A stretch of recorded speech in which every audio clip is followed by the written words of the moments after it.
একদিন এক বাঘ আর এক কুমিরের মধ্যে বন্ধুত্ব গড়ে উঠল। বাঘ ছিল বনের রাজা আর কুমির ছিল নদীর শাসক। দুইজনেই নিজেদের অঞ্চলে শক্তিশালী, কিন্তু তাদের মধ্যে পারস্পরিক সম্মান ছিল।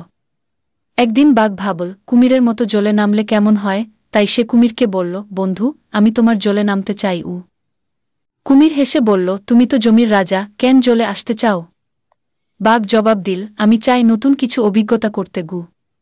তখন কুমির বলল, আচ্ছা, তোমাকে সাহায্য করব, কিন্তু মনে রেখ, জলের নিয়মগুলো ভিন্ন।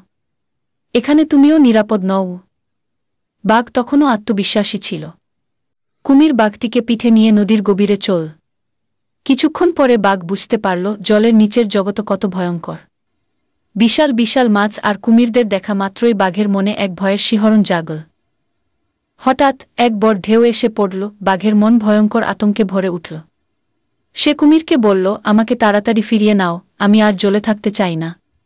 কুমির হাসল, বলল, আমি তো আগেই বলেছিলাম এখানে বনের শাসন চলে না।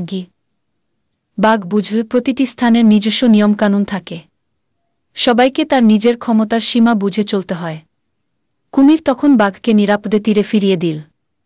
বাঘ তীরে ফিরে এক গভীর শ্বাস নিল আর বলল, তুমি ঠিকই বলেছিলে। আমি বনের রাজা, কিন্তু জল তোমার এলাকা। আমাদের নিজেদের জায়গা বুঝে থাকতে হবে। এইভাবে বাঘ আর কুমিরের বন্ধুত্ব আরও শক্তিশালী হল। তারা শিখল, প্রতিটি জীবের নিজস্ব ক্ষমতা আর সীমাবদ্ধতা আছে। একে অন্যের জায়গা আর ক্ষমতাকে সম্মান করা উচিত।